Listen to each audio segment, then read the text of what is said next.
3 points, bringing it back.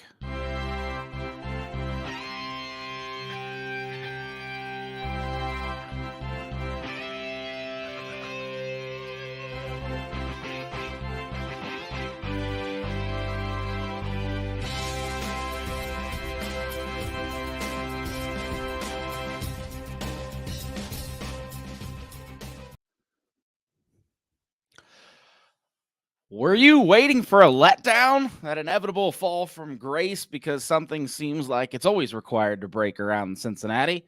Step back from that ledge, my friend. FC Cincinnati continues an epic run of form and disposed of New York and Nashville in quite glorious come-from-behind fashion to close out the pre-Leagues Cup, I guess you could say, part of the season. Clean sweep of Nashville at that, and it's made more glorious by 4 FC Cincinnati fans as it left Nashville spiraling out of control and further down the table. Red cards just flying out left and right. Now, if only those pesky Revs would drop a match or two and stop matching everything we do. You are listening to Cincinnati Soccer Talk, the podcast that has covered soccer in the Queen City since 2000. Let's redo that. 2016. Not 2006. That'd be pretty epic, though. We are live on Monday nights if you ever want to hang out with us on that front. Most of you, though, enjoy your midweek soccer audio download. However you partake, though, we are happy you have chosen us today. Let's get this team out here for introductions and see how they can derail this podcast tonight. First up, we'll welcome in Jason. How are you doing, sir? I'm doing wonderful. Hopefully the storm has passed and I don't lose power. And also I got my OAP shirt on to celebrate an OAP Fest win. So all right, good to be here tonight. Yeah, I think I saw that. I somehow I missed the memo until it was all over. But was there an OP cardboard cutout somewhere? From what I understand, people could put on the OP head if they wanted to take the risk of head fungus from everybody's sweat and put it on and be OP for a moment. What if there was an FC Cincinnati lice pandemic outbreak because of the OP costume? I mean, that's the risk you run when you're passing around a mascot head. Yeah, hairnets are mandatory now. That would be pretty interesting. All right, man, it's good to have you.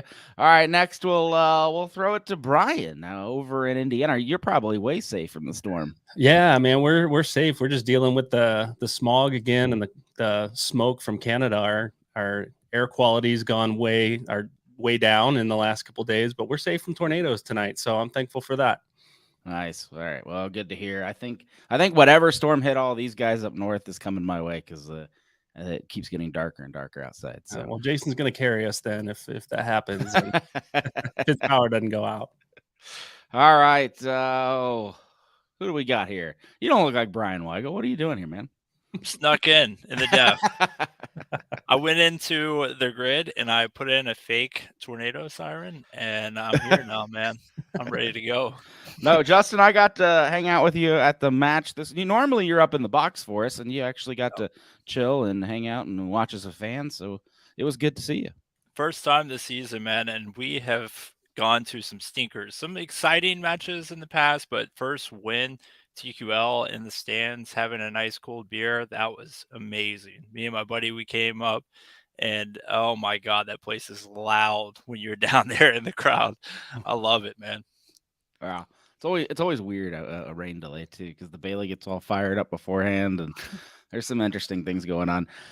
Before we jump into our best and worst, we want to give a shout out to Apollo Home for their sponsorship and support of soccer in the Queen City and Cincinnati Soccer Talk. You could check them out if you have any heating and cooling services needs, but they also have an in-house excavation department that'll help you with underground water lines, sewer repairs, anything like that. If you're having issues right now, as I say, with the big storm brewing, give them a call. It is a free visit for one of their specialists to come out on site and check it out. They'll give you a written estimate. You can visit them at apollohome.com to schedule. All right, best and worst. Let's talk a little bit about a pretty cool week for FC Cincinnati. They did something they have really struggled to do, which is come from behind wins. So we'll throw it to you first, Bri. Yeah, man, I had so many bests from that Red Bulls game. And then we had the Nashville game, and I didn't know what to choose. There's so much happening there. So I'll go with 2 tonight if I can steal 2 best. One, the young players getting time. I just enjoyed seeing Kimi out there playing again, and Pinto getting a start again, just rolling them out and still getting the win against. We had to come back and get it, but getting that win against New York Red Bulls was good.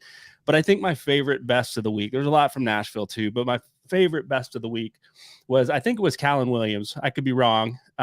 Screaming when Cincinnati scores that second goal at the end of the Red Bulls game. FC Cincinnati find a way. They always find a way. I jumped out of my seat, man. That was awesome. That was my favorite of the entire week. Dude, I dug that too. I even brought that up on Reddit. I was like, that gave me chills. It was incredible because that's not, as you mentioned, that's not always been the case. And suddenly it's happened twice in a week. I loved it. Wow. Yeah. So I'll jump into my worst too then. The young guys playing was great. Love seeing them get time and run it out on the field, but their finishing touches, man, is still not there.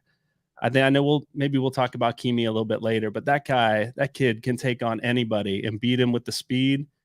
But we got to get that finishing touch, whether on goal or the ball across the middle. They really struggled with that. So that was my worst of the week. That was good takes. Good takes are starting to roll in online, on Facebook, on YouTube. Eric Schmidt saying best 2 comebacks, and BOUP, there it is. Worst. OMG, the officiating. Oh, man, the officials getting lots of worst here. Joseph saying worst, the ref, best team mentality, and ending with our new striker striking and playing with excellence, scoring and taking the yellow with the rest of the team. Yep. Great. Jay, best, the Bailey. Looked about 80% participation this week, and they were loud.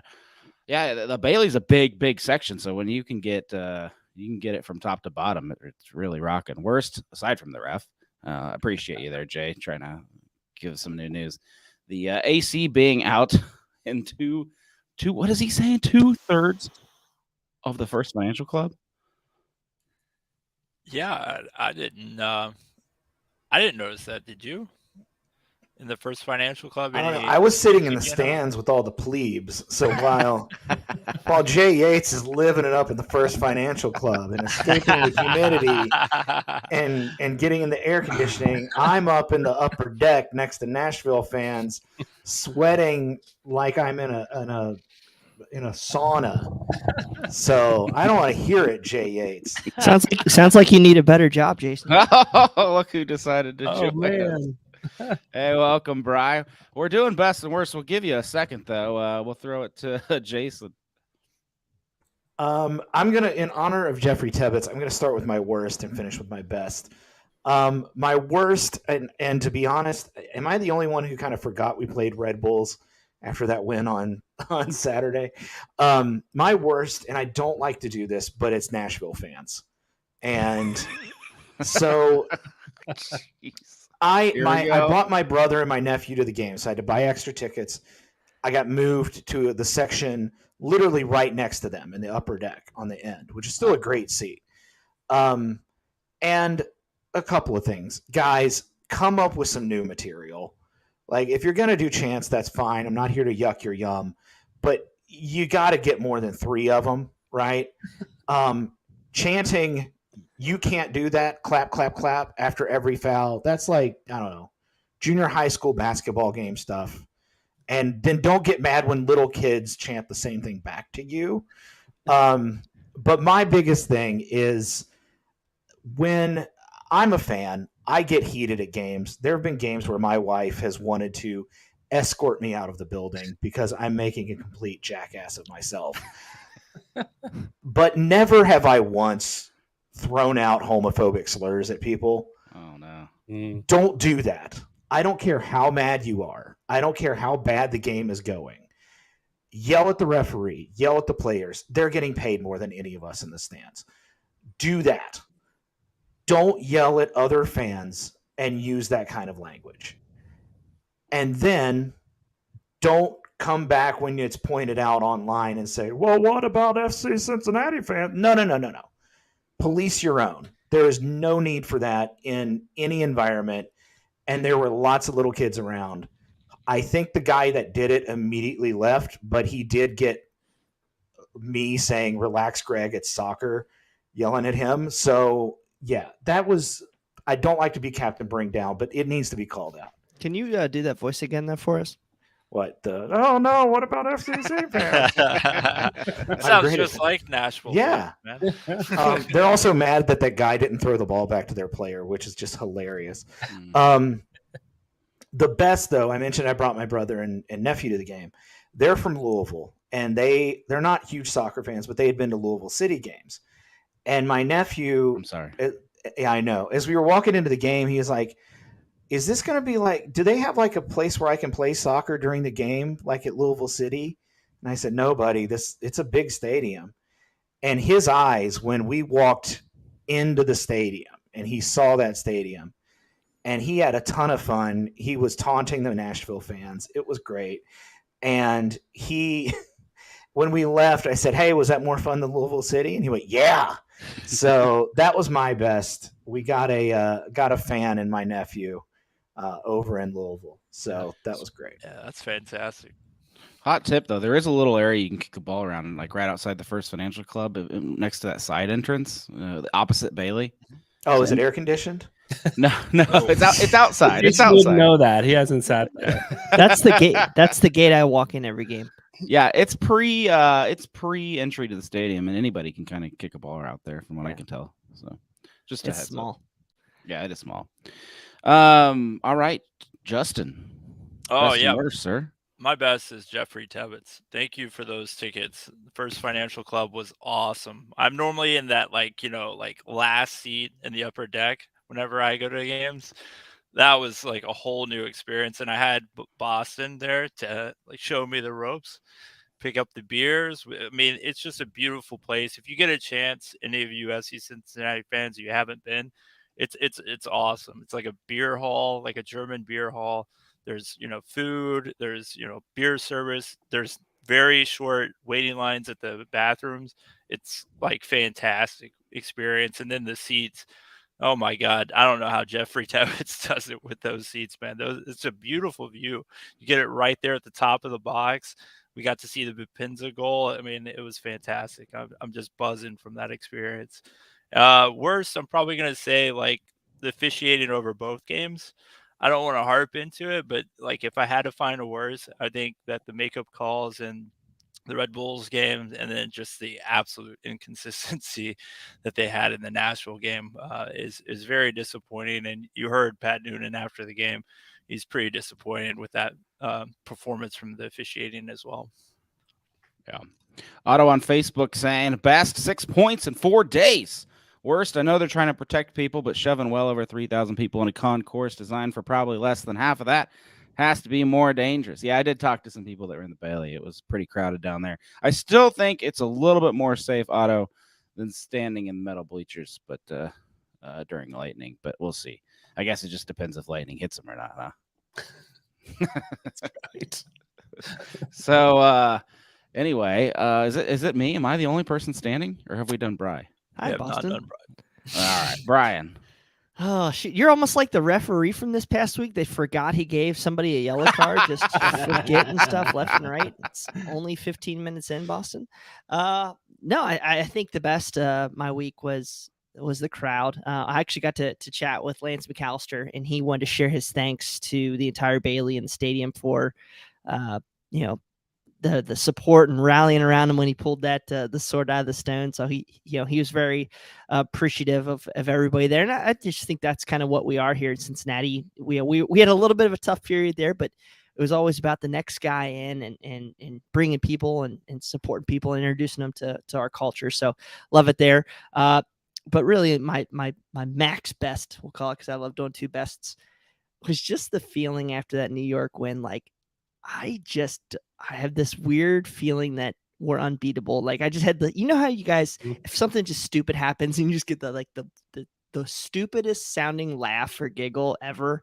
That's what I was doing after the New York game. So It's pretty cool and seeing all our guys just out talent people over the last 15, 20 minutes in both matches. So it's pretty cool to see. It's weird, Brian. I felt that even in the Nashville match, even after Celentano spilled that ball and Zimmerman scored, I felt like they came out with confidence and they were I felt like Lucho was toying with Nashville, and I kind of chuckled and I went, "Oh, Zimmerman scored. We'll get it back." Going into these games with that confidence as a fan is fantastic. It's certainly not something I'm used to, and I have to keep that in check over this Leagues Cup games, but pretty excited overall. The New York one scared me for some reason. Going down early in New York I don't know why. Maybe it's because we just didn't have all the firepower on the field. So that one kind of gave me a little flutter. I will say this. I think New York Red Bulls has lost an edge that they had, an edginess. They always, they have a certain aspect about how they play, but they just used to have that bite, that little, just like, I hate you guys, cheap shots, like doing a lot of the dirty work. And they just kind of lost that. And you can see it. Maybe it's just Frankie Amaya being soft as normal, but it's definitely a changing of the tide. And it's hard when there's no one in the stands either, rooting their team on. Like, just watching that game in an empty stadium was crazy. A couple of you mentioned the Bailey and the crowd at TQL, and you guys, sounds like you all were there. I was watching on TV and watching on the Apple TV broadcast, and the announcers, the commentators mentioned several times, like I was kind of getting annoyed that they kept mentioning it, that their Apple Watch alerts for noise kept going off. Like, it's too loud, it's too loud, it's too loud, which I thought was cool. But they mentioned it about every 10 minutes during that match. It was pretty wild. It must have been loud in the stadium. They were surprised that people in the Midwest can make noise and support a round ball game. Took Max 2 seconds in for a cheap shot, but that was cool. There's been commentators all season long that have been chiming in on that. I mean, I remember earlier in the season, I think it was Toronto that we were playing, that they were talking about their Apple Watch. I know Taylor Twellman mentioned that last time he was here. The place is just absolutely loud. I've traveled to a lot of venues in sports, a lot of loud environments. People would put in their top 10. That place is extremely loud for 25,000. I mean, it's one of the loudest outdoor venues I've ever been to. Yeah. Justin really likes the Georgia Bulldogs Stadium first. That's so quiet, man. Florida doesn't play there, so they never get that riled up. But in all honesty, guys, the real reason why they say that, I mean, we have great support and great fan base, but they get an extra spiff every time they mention an Apple product, so that just increases their tally for each game. I will say it seems like the fans are starting to catch on to some of the chants more this year, like the Sha-la-la chant I think more and more people are figuring that one out. The spread has started. Even some people in the First Financial, I saw some leg shake. They had to put down their martinis and take off their opera glasses. And it was a rain delay start, so they had that extra hour and a half of drinking. I say people are chanting at my soccer match. No, please keep doing these voices, Kermit. Please. I've sat in the First Financial Club. I shouldn't. The funniest thing is, all you guys are like, oh, you're finding out all these new places around the stadium. I'm like, guys, it's just like all the Nashville comments, like, oh, you were 3 spoons and now you're first place. Guys, we've had 3 years in this building. Come on now. Yeah. The new car smells kind of off, but hey, we're winning. Will Kychek said he would rather us not keep relying on penalties. Might cost us in a big spot. So I didn't have it in the rundown. I kind of forgot all about it because we won 2 games. Not a bad point, though. Two matches in a row, FC Cincinnati draws penalties to get level. Lucho Acosta, of course, landing those left and right. But a little worrisome, or is FCC just causing too many problems? Yeah, I mean, it's out of your control.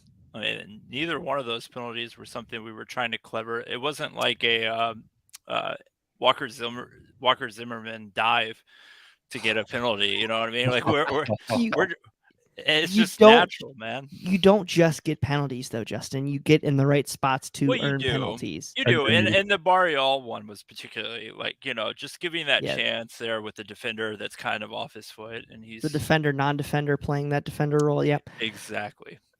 Credit to Arias too for his thing in the New York match, just making that great run the right side, just being a hair faster and getting taken out. I do not think he got that until they showed the one angle. Slow angle. Yep. Yeah. Oh, man. Well, I was talking pre-match to someone, maybe it was you, Justin, I can't remember, and I said, I'm surprised FC Cincinnati has not drawn more penalties this year because we are an aggressive team and we go straight to the box. We are not kicking right and left balls in from the wings like we did in our early years. Mhm. Acosta, Barrial, these guys love to cut inside and they love to create havoc. And so in a way, I've expected more penalties because when you put all of the guys we do load up a box, things get kicked, hands get in weird places, and FC Cincinnati. That was an amazing sequence of verbiage there, Austin. Well, I mean, last year it was the same kind of deal, right? Like we were kind of the same aggressive attacking front, similar players, right? Brenner, obviously, but we didn't collect a lot of penalties last year for whatever reason. We had Vasquez that didn't score a single penalty.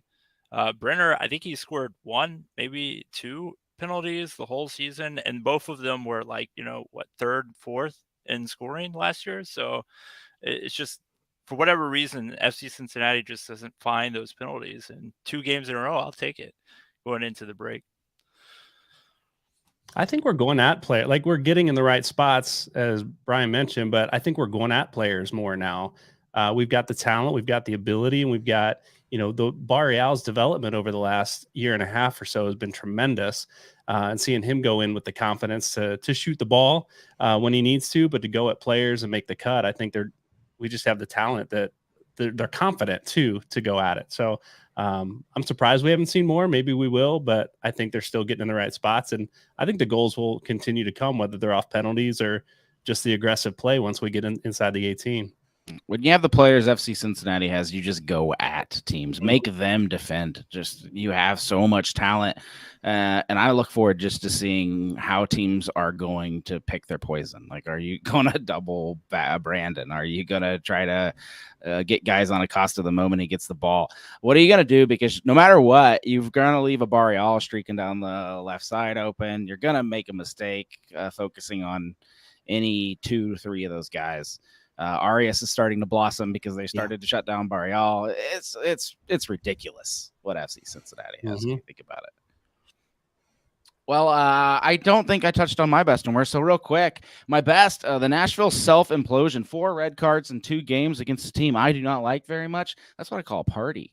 I love seeing somebody fall apart versus us, because I've seen us fall apart before, in years past. And so it's nice to be the ones that are in other teams' heads, especially a team that supposedly has all this veteran leadership. And that's kind of why they sacrificed not having much of an attack, because they brought in these old guys like Dax McCarthy and then you got like Zimmerman sitting in the back there. So they're supposed to have all this established leadership, and it's just kind of a fun train wreck to watch. Second a couple weeks ago, 4th place now, 6th place tomorrow, 14th place by the end of the year. So sorry about the fall of Nashville from grace, but I'm not sorry. Worst, just the rain delay for me, because I wanted to get started. I wanted to get going. What's up, Brian? I think we do have one more worst that we haven't mentioned yet, guys.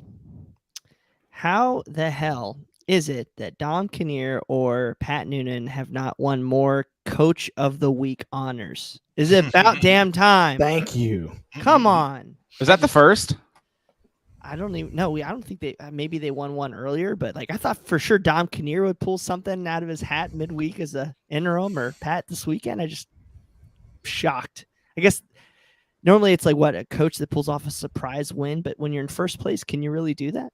Well, have we won any with Coach of the Week? I think Pat might have won one. Sure, he has, but that's a good point. I mean, condolences to Coach Noonan and his family. Sure. For the reason he had to miss out on Wednesday, but that's an awful good deep bench on the coaching side there too. When you can have a MLS winner like Dom Kinnear come in and fill in and get a road win for the team when the head coach is away. Not a lot of teams can say that.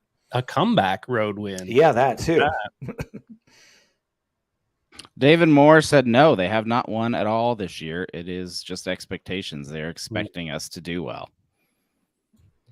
When Don Garber celebrates you on the Messi announcement, like Cincinnati, like they're doing great. It just shows you something. The page is turning. Just got to keep it going for.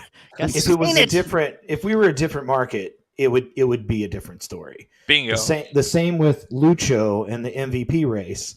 He proved Saturday that he should be the top of everyone's list for MVP. But no, Nashville's No. Nashville gets more attention nationally than Cincinnati. We're like the first or second team on all the recap shows. Lucho is just nominated captain of the MLS All-Star team. That doesn't. We're top of the table, and we are there. I'm never satisfied until when they say MVP. Lucho needs to be the first name to come out of the mouth. Brian's trying to take your victim card away, Jason. Yes, I am taking your victim. We are not there. We are not there. The only way you can claim victim cards somehow if Messi becomes MVP and Lucho doesn't. I'm not going victim which card. Will happen. Don't worry. But I agree with Jason on that front. There's no doubt. If we were in, Southern California right now, we'd be looking pretty nice, right? Last year, who were we talking about? We were talking about LAFC's coach the whole year. When Wilfred Nancy and Pat Noonan were by far the best, coach of the year, amazing turnarounds for both teams. Montreal and Cincinnati were 1 and 1A on the worst teams in the East. And they were the two of the best teams talent-wise in the East. I just don't think that's that was last year, but everybody sees what we're doing. MLS has literally put their top broadcasting team, their third best broadcasting team, and their second best broadcasting team in sequential over the last 3 games. Like, there's eyeballs on us. There's a ton of thought process. Yes, we're never going to be the lead story over Messi, but we're there. Everybody freaking knows. Even all the Columbus people are pissed. And it's just, we're not. Sorry, I completely disagree. We're running away with the table, though. I mean, you can't not talk about us, and we're talking. Oh, so you're admitting they are talking about us then? Well, we were talking. This started off with Pat Noonan has not gotten a single Coach of the Week. I know, not a single one. And then we're talking about Taylor Twellman coming to town for a New England game. And this crew coming in for a Nashville game. Those are huge matchups. Those are probably the best matchups if you look up and down the card. But it is what it is. I just expect Taylor Twellman to show up for New England games, though. New England to St. Louis. That's where he wants to be, right? St. Louis, soccer capital of the world, right? Yeah, that's right. That dude does love himself. Any St. Louis reference he can get. Oh yeah. He's from there, right? And then they played for the Revs, so. Yeah. I see it. You could see it. It's. I don't fault the guy though for it. All right. We're missing somebody. Miazga, right? Yellow card, will not be playing in Hell is Real, so we have to touch on that. Unfortunately, we lose our star center back. Anyone worried about that? You got Zelarayan banging in 2 goals, still losing somehow this last week. Do we have our best lineup in the Columbus game anyway? I mean, we're competing. If we hope to make a deep run in Leagues Cup, the final is the day before the Columbus match, and then 3 days after that is the semifinal matchup against Inter Miami. You want a bold prediction? We will not be in the final Leagues Cup. I agree with you there, but I think FC Cincinnati has enough talent to make a quarterfinal, semifinal run, right? And if we're talking about winning trophies, 3 days after that, I think Columbus is a game where I know they moved up in the table, but Columbus might be one of those games we talked about earlier this year. This might be one of those Hell is Reals where we just kind of roll out a lineup and not go for it, not go for the kill. I mean, the nice part though, Justin, I'm sorry, I'm stepping over everybody here tonight. No worries. You can still start Dom Baji, Sergio Santos, Yakubo, and a front attacking 3, Malik Pinto, and Marco Angulo behind them. And then your defense, you still can run around like 3 veterans and a second-year player. So I mean, we've never been this deep ever. So I think you if we're could still healthy, if we're healthy, and hopefully during the Leagues Cup, during this break, we get healthy, because half those people you mentioned, nowhere to be found right now. Yeah, I think we looked pretty healthy Kubo? this last week. Baji? Santos just showed back up. I thought Santos did great. Got to read the injury report, but I know exactly where they are. If we're talking about Miazga, we did look a little leaky without him there while he was away on national team duty. So it always makes me a little nervous when he's not there. Against Columbus, Zelarayan has our number. Until this year, maybe we've slowed that down a little bit. So I'd be a little nervous missing him. But Justin, I think you make a good point. If we make, even whether we get to the final or not, we make a deep run. We've got guys with heavy legs. We've got Miami coming up a couple days later. Maybe we don't. I'd hate to roll out a weaker lineup than we need to against Columbus, but maybe it's the time to do it. Yeah. Kevin Michael saying we just need center backs versus Columbus. I do think it's one of those teams that you do kind of need a little bit of help. They have offensive power. They have the same problem. They have a very leaky back line. So it could be a fun hell is real, with FC Cincinnati needing Ian Murphy's help and Columbus being their typical let 3 goals in a game style. I think it's got potential for fireworks. So looking forward to that. Tickets not out yet, though, surprisingly, for FC Cincinnati fans. There'll probably be a lottery coming to a supporter group / season ticket holder pool near you.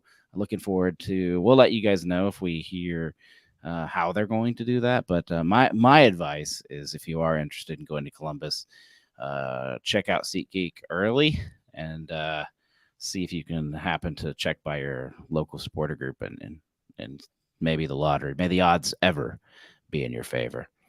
All right, guys, let's throw it to Subs for the Beyond Exercise awesome sponsorship, and then we will be right back to cover more FC Cincinnati. Beyond Exercise is a locally owned physical therapy and fitness facility that helps people prevent and rehab from injuries, improve fitness and athleticism, and recover from strains of daily life. In fact, they've worked with a couple of your FCC starting 11 over the past 3 off seasons. Check out their website to see who these players are and to see the range of services they provide to keep you pain-free and moving well at GoBeyondExercise.com. Who checked out the Messi announcement? All fireworks? Explosions? I didn't. I want to hear. I want some reviews. Messi review. Didn't miss much in my opinion. It was a lot of lights, a lot of loud noise, and loud enough that you couldn't hear what they were saying half the time. David Beckham on skis. I don't know if anybody caught that. Wearing those nice shoes out there on that wet stage. I mean, he could not even move. It was hilarious to watch. I didn't even know Messi was on the stage. I saw the news said there was $100,000 ticket to that thing. Oh, God. I'm hoping it was just one of those like crazy reach for the stars seat geek things to see who will pay for it and never actually sells. No one better paid $100,000 to watch a light show and Messi walking through a curtain. I might get in trouble for this, but if I was a solo single man, I know exactly what city I'd be moving to right now because, wow. I hope Luce is not watching this. Oh, Fort Lauderdale, Justin. What you talking about? Moving to Boca Raton. Hey, you get out in the burbs, man. All the other old people. Yeah, they like redheads with receding hairlines down there. Oh, yeah. You would survive about 10 minutes. Yeah, in the sun, because then I'd be dead. Mm-hmm. Right? But I feel like the Village is more your speed.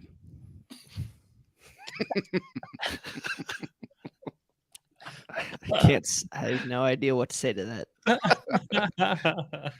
I wasn't it out there today though online, and trust nothing on social media, but like that Garber mentioned that they're going to look at salary rules after the All-Star break or something like that. You guys are killing me with this rundown and not following it. I swear to God. Well, I mean, you mentioned Messi. they're bending all sorts of rules to get, his buddy Sergio there and everything. So don't they? Isn't it 3 DPs, 3 naturally 22s? Yeah. Cincinnati Soccer Talk, not Cincinnati. Follow what Brian wrote on a piece of paper. Got 20 minutes to fill, and we're through segment 4 already. Let's go back and talk about Frankie and Maya. In all honesty, it's a shame that the rain really affected the whole thing. I think it would have built everything into a crescendo versus, hey, it's messy and we got to do this because we got to make the Fox US Open Cup or whatever, the Gold Cup broadcast. But overall, I mean, guys, I don't care what you say. You had Ronaldo coming out like an hour ago through Fabrizio Romano or whoever, just taking cheap shots at Messi and MLS. Mhm. Like that pissed him off. Like Messi's announcement, Messi being the showpiece, like that's getting under his skin. And now you're having the Board of Governors meeting on Wednesday, openly discussing, like legitimately, Don Garber's coming out and saying, yep, we're going to be talking about ways to clean this up and make it transparent and make it easier. And this is exactly what we wanted. I mean, in all honesty, like Gam, Wham, whatever, thank you, ma'am, all that stuff, like it's cool. But now Ken Hetker's obsolete. So Ken, you can go move to the Villages. but in all honesty, I mean, this is what we want. We want Jordi Alba coming in. We want Busquets coming in. But then we want the next group of guys coming in that aren't necessarily like you may be the 24-year-olds. So I think this is paving the way more, the level's always going to rise. We're not Saudi Arabia going and overpaying for all these players. When you'll get a blip, you absolutely, if we did that here in MLS, it'd be awesome. But we've always been that sustained success growth model. And I think this is now our Beckham leap part 2. I agree with you. It's clear to me there is, and we've even talked about it on the show before, a group of owners that want to spend more money. They want to rise to the top. And Major League Soccer has held back that group of owners to keep everything a little bit more level, especially for maybe the guys that are not quite as willing to spend. But it's time. It's time to take that leap forward. I'm with you, Bri. And to do so in a responsible manner. I think that Major League Soccer is not walking away from a salary cap, in my opinion. They're just going to raise it and allow teams to do a little bit more with that instead of right now we have a system of rules to break rules, and it's weird. So you might as well open it up, see what teams can do. I mean, I'm all for it, but just look at the Gold Cup, okay? The MVP of the Gold Cup was an MLS midfielder came out of the second division in Spain in Carrasquilla. Is that his name? Mm-hmm. Who played out of his mind the first home match, by the way, versus FCC. You can go out and go get more players. I mean, if we go get 10 guys like that, or, bring back, I was taking a pot shot at him on Twitter today, but bring back Alan Sonora, guys like that, Zendejas, our league's only going to be getting better and better. But let's also add like 2 more senior roster spots because League's Cup's killing me, y'all. No, they really should. They need to increase the roster if they're going to make us play 23,000 games a year. It seems to be the trend. So you might as well open it up a little bit. How about FC Cincinnati being in position to do whatever they want with Leagues Cup? Pat Noonan talking about maybe giving guys like Acosta a break after the rough and tumble season that they've put forward at playing every single game. A lot of other teams looking at Leagues Cup like, oh, this might be my only shot at anything this year, so we're going to go all for it. FC Cincinnati, though, really good position. I mean, what if we put out a second-string B team and beat SKC? Well, with the season that SKC's had, that's not necessarily out of the question. They have struggled this year. Take it seriously. If all of a sudden we accidentally win a couple games. So we got But Chivas is somebody you don't want to take lightly. If you're gonna play Chivas, and this isn't a friendly like it was last year. Chivas was runner-up last half season in Liga MX earlier this year.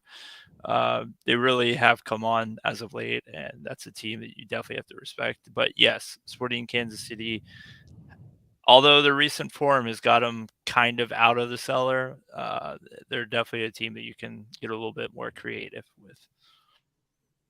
Yeah, it's hard that because of all these tournaments that are coming into play this year, you do have to make some decisions. And as much as I'd like to see our A team go up against Chivas and make a deep run, at some point you do have to give some legs some rest for sure. So, if we put out the B team, the B squad, put some subs out. I hate to even say the B squad, right? We got the young players that I think Noonan's done a good job getting them some time and some significant minutes here. That's why I like seeing them get the start against New York Red Bulls, because thinking, hey, we might need them in a couple games. Let's see what they can do.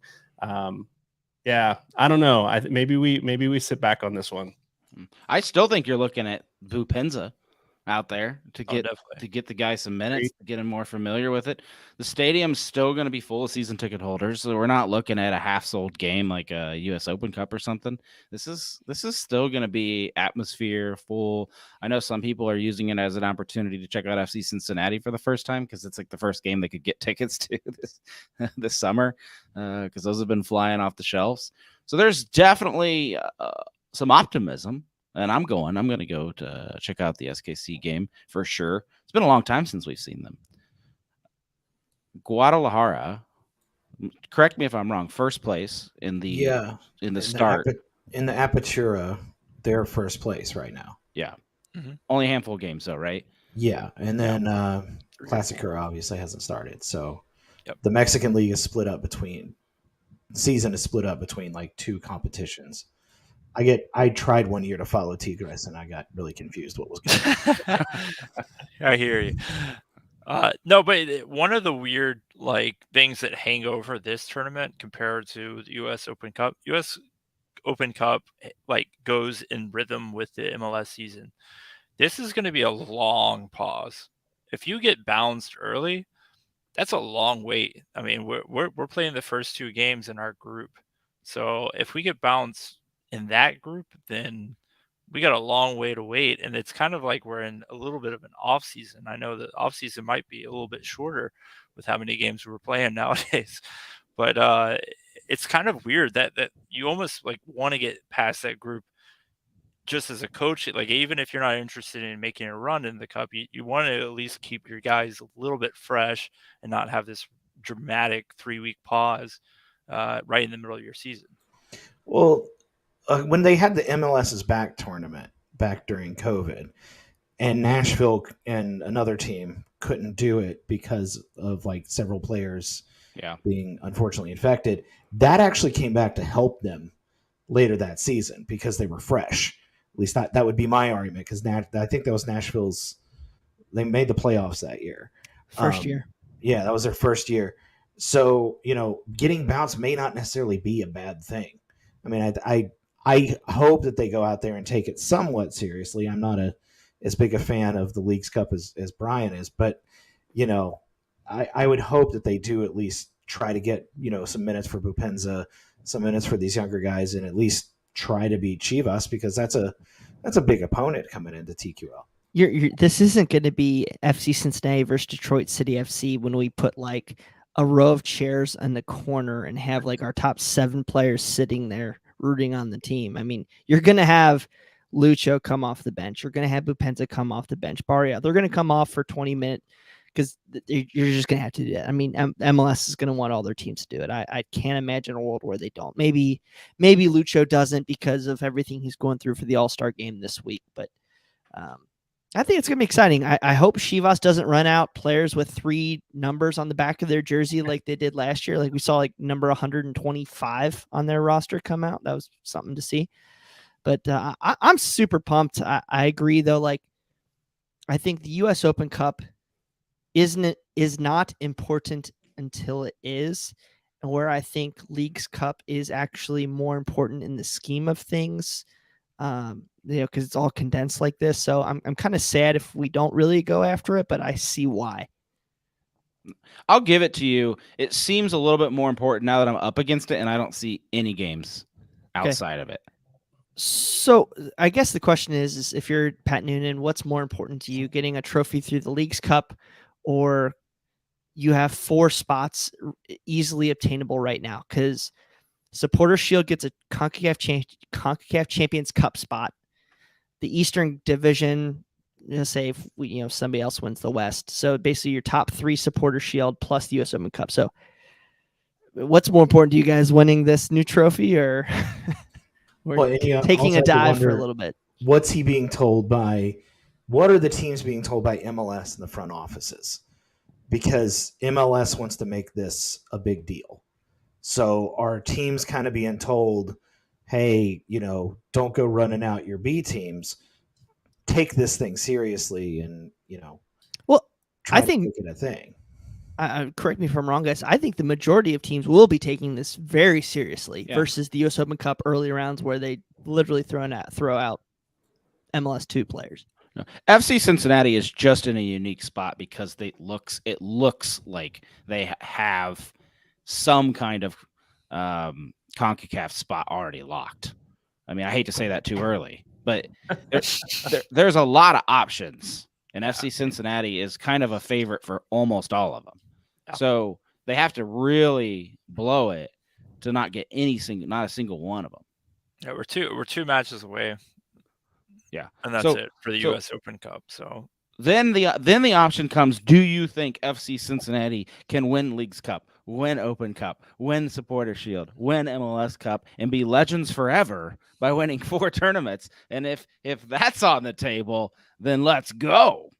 But I'm more of a realist and think let's grab what we can grab and not overdo ourselves here.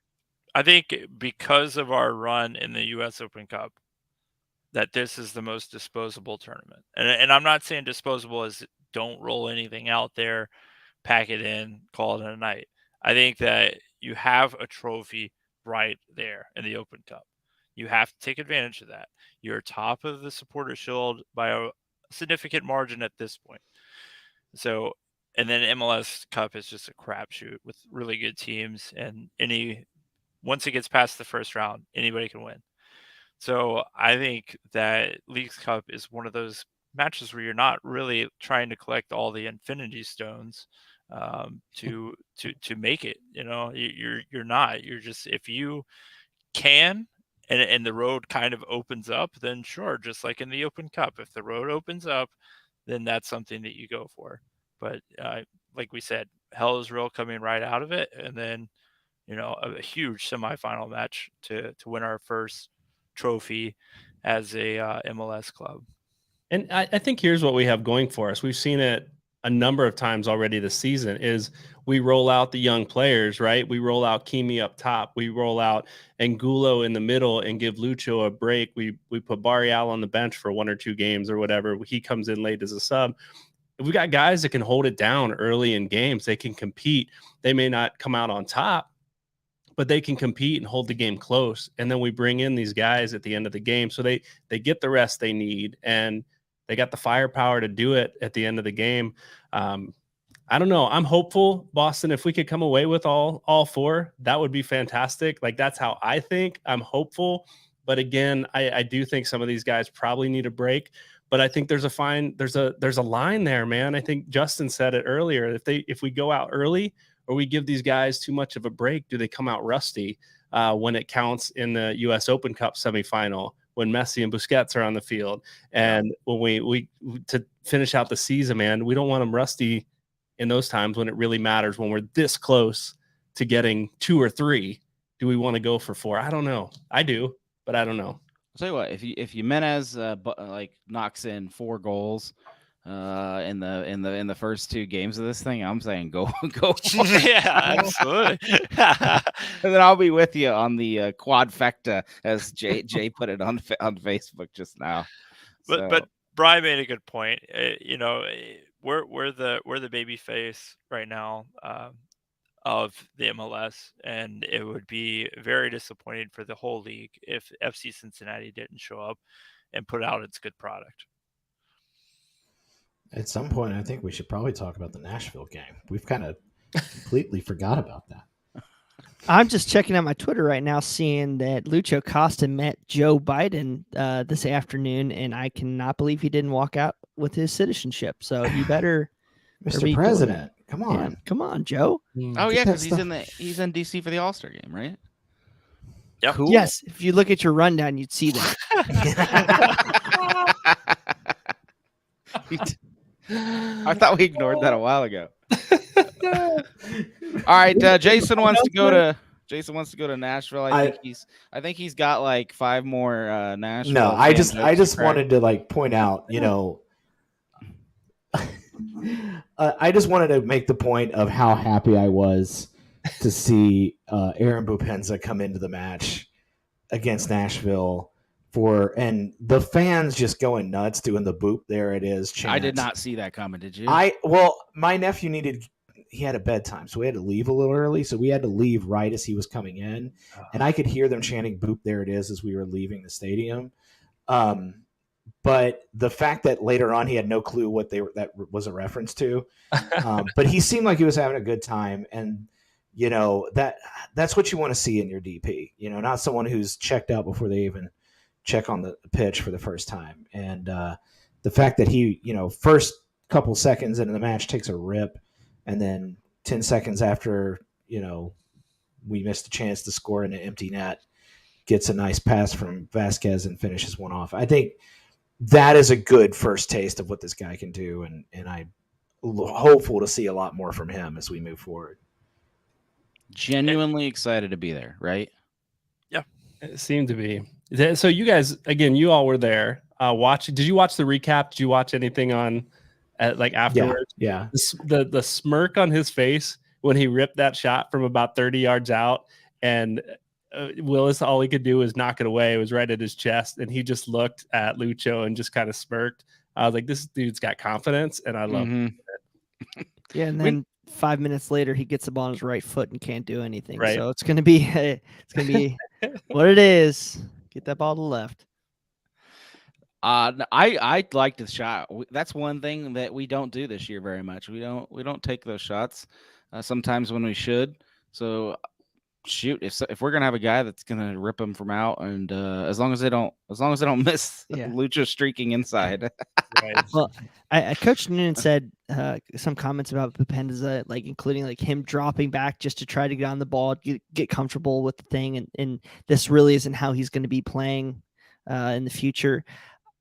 I am interested to see, and I said this to Brad earlier this week, that is Boupendza going to be that left side striker or that right side striker? Because Brandon's always kind of been on that right because Brenner's on that left. Are they going to invert the two players? I'm really interested to see how they're going to handle that and move forward with this team, because Arias is finally getting going on that right side a little bit, but I really think that we need to really overbalance to that right more. Yeah, I mean, we already have Barrial and Acosta that just like have entire estate over there on the left side. So I agree with that. Like, it would be nice, it would be refreshing to have a little bit more of a explosiveness going into the box. And you do have Brandon knows, I mean, he's a good hold up player. How many times do we see that one touch to Barrial to Acosta that's coming into the box? So yeah, I agree with that. That would be really nice. It wouldn't be Cincinnati without a good East-West fight. So we'll see what they do. And that was clever, Boston. You should get a pat on the back for that. All right, New York. Anybody got an Amaya crack in there somewhere, or are we just gonna skip right over it? I love it. I love the game. I think all of us have a little bit of resentment for New York Red Bulls from that last trip that they had at TQL. That was poo-poo, and it's nice. It's always nice to kind of just rub it in their face a little bit, especially when they had the early lead and to be able to come back. And then Acosta with the Oh, that's beautiful. I love it. Did you see after I rewatched the final goal a number of times and finally caught out of the corner of my eye Lucho grabbing the ball and punting it into the stands? Oh no, I didn't see that. Oh, That's you got to amazing. watch it. I loved it. Loved it. They have a history of that down at New York, so we got to be careful of that.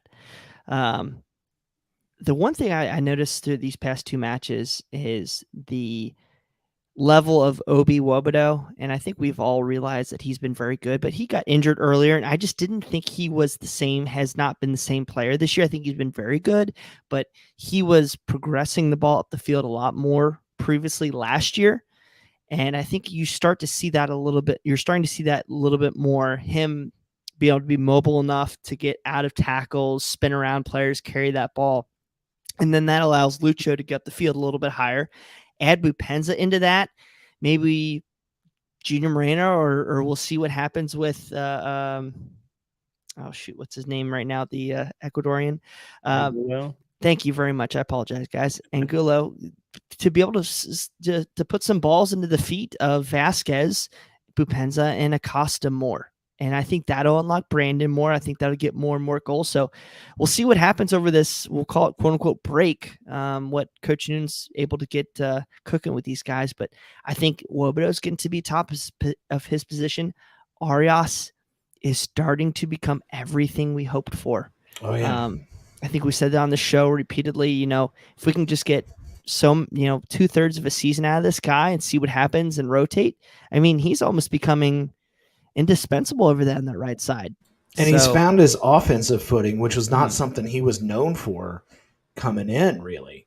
I think he's got, 2 goals this season, which I think those are his only 2 professional goals. So, or at least really? He wasn't. I think that was the thing.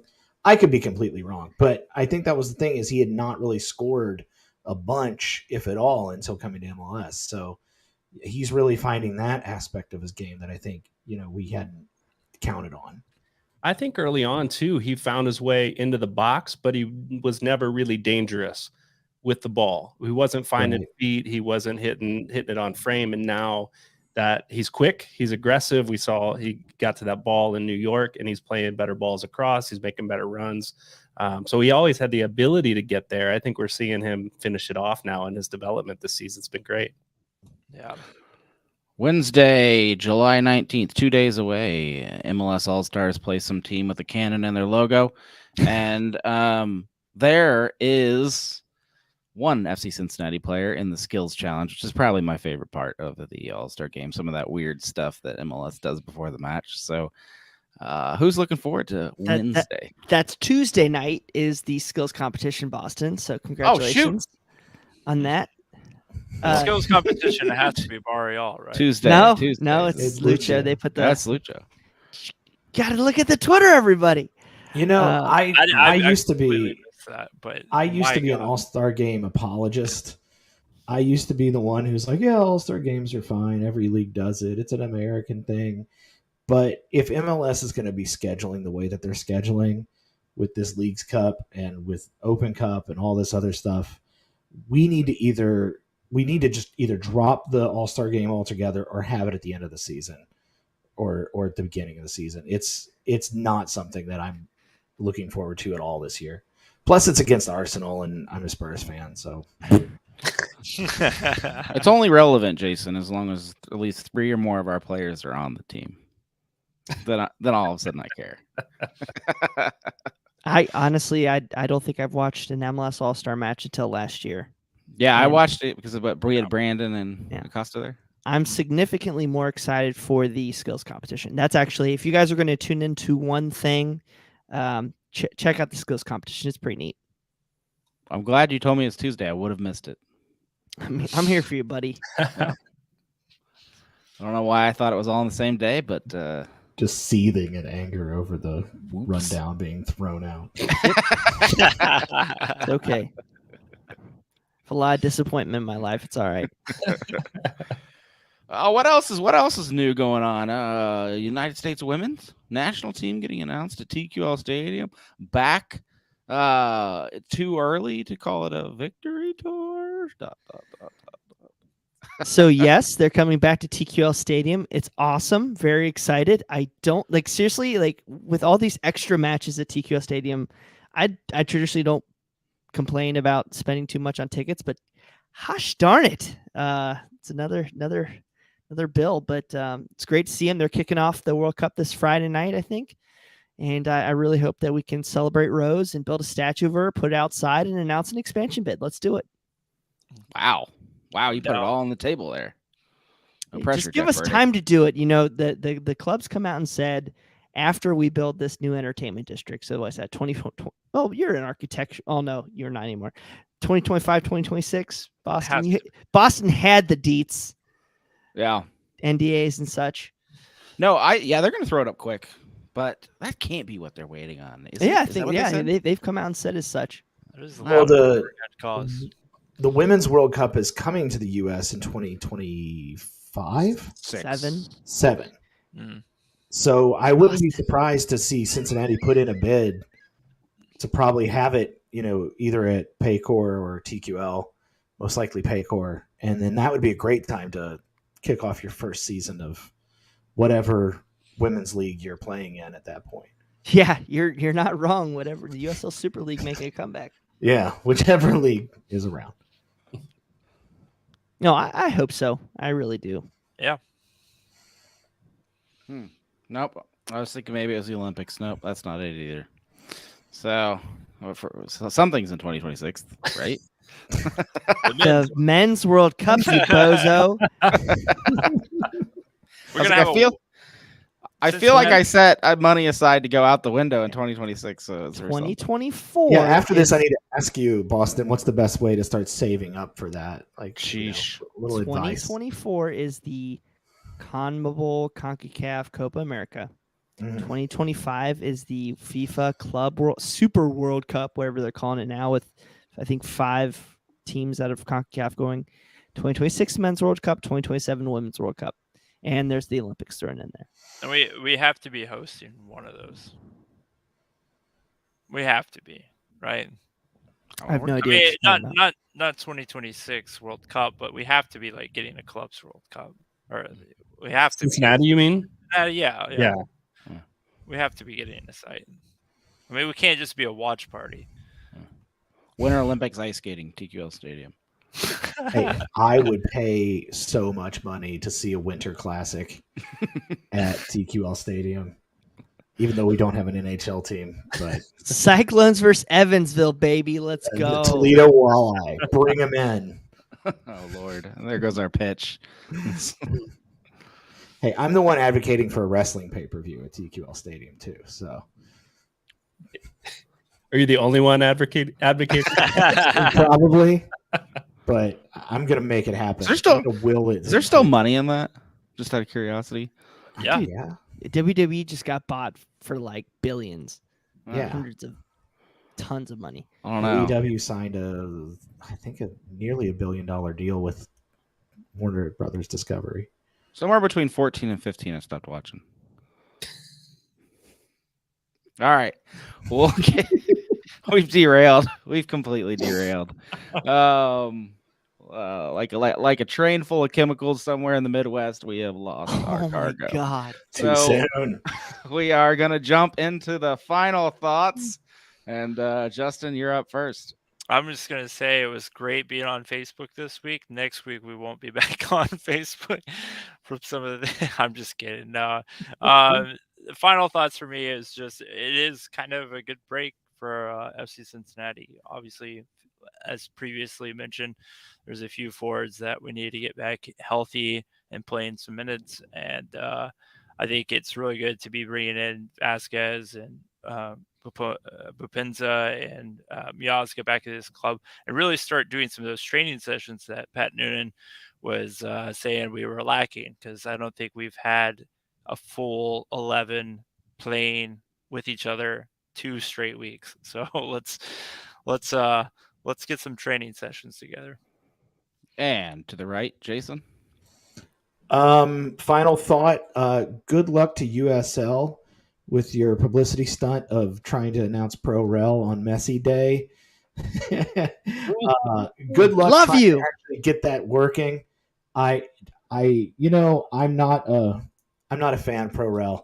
I think that I've made that widely known. We should have a ProRel episode one of these days. But yeah, good luck to you all. You made soccer Twitter this week just so entertaining, and I hope you figure out what you're going to do. So yeah, vote on the plan to look at it. Good job, guys.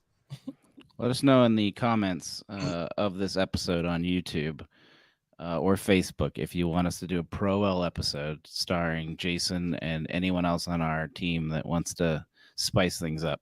All right, Brian. I don't care. Sure. No, I'm excited to have our guys back. You have all these clubs adding players, and we really haven't had as much flexibility. We've really been playing without a third DP all season. Brenner played like 8 games, but how many to really start? So very excited to have Boupendza over this stretch run. Excited that Matt Miazga's back. I was pretty pissed off this past week with all the crap he took for the Gold Cup. I actually thought he played very well. Yes, he had a couple moments of crap, but overall, I think he did very well, and I hope you guys keep supporting him. How many times in the past 2 years ago that were we asking for somebody to get in people's face, do the dark arts and all those things? And what happened after Zimmerman was awarded that penalty later in the game? Yeah, of course, got overturned. What did he do? He walked over and scuffed up the penalty box. Little stuff like that works. It helps. So I appreciate you, Matt. You are a genuinely awesome guy. If you didn't listen to the show from last year, couldn't have been nicer. Got to talk with him for hours before and afterwards. So really like Matt and glad he's here. We'll move to the other Brian. Yeah, just the feeling we talked about early on, just the giddiness we feel with this team that are they ever going to drop a game? And I don't want to jinx us by saying that, but just as a fan, the feeling watching this team roll out match after match, even dropping a goal to Nashville and having the confidence that they didn't look rattled. And in years past, they'd give up an early goal and look just rattled and sit back and what do we do the rest of this game? And they just continued after it. So that's my final thought. I don't want to lose that feeling. I'm sure someday that'll come crashing down, but right now running off that high and I love it. And that was before Boupendza stepped on the pitch and he just lit it up even more so after that. So I'm really excited about where we're at currently. Final thoughts. Thank you to all our supporters. Tom and Newhouse raising your support this week. We never even asked you to do that. What did we do? What did we say? Because I'll keep saying it. You keep raising it up, but no, thank you for supporting Cincinnati Soccer Talk. We appreciate all of you. Red Lee, John Davidson, Mike Hudson, Laurel Failer, Matthew Adamczyk, Riley Stevenberg, James Denbrough, Tom Newhouse, Brian Weigel, Brian Gills, Dan Alberts, Will Kychek, Ian Rexroad, Carl Fight, Christina Sharma, Kyle Pohl, Rupesh, Tom Beaversdoris, Jason, who is super average, Sean Haskell, Ryan Ernst, Mary Lou, Wes Anastasi, Rob Pierce, Clifford Adams, Thomas Stepp, Pierce Johnson, Mike Parentis, David Wiederhold, Rob Gassell, Bradley Weigel, Kevin Day, Paul Hedger, Alex Carnegus, Dave Tingler, saw you at the game, good to see you, buddy, Patrick Lahani, Mike Bowman, Brett Sova, Kevin Cooney, Joe Max, Jack Emery, Sarah Gorman, David Moore, Bob Ryan, Ryan Durkin, Bark Labita, Rob Triple, Joe Lohr, Bill Leopold, Marine de Moray, Jose, David Myers, John Cavardi, Olympico, Joseph of Hanger, 937, Jackson Fight, Justin Blair, Kyle Phillips, Ashley Newhouse, Dan Burns, Coach Clip, Justin Gregory, and Scott Dalton, Jason Ashcraft, Jeffrey Tebbets, Troll, Jackson Fight, Matthew Bauer, Pete Koch. Thank you all for your support of Cincinnati Soccer Talk. We thank you for tuning in this week. We will be back, talk a little bit about Leagues Cup, SKC, Mexico, Chivas.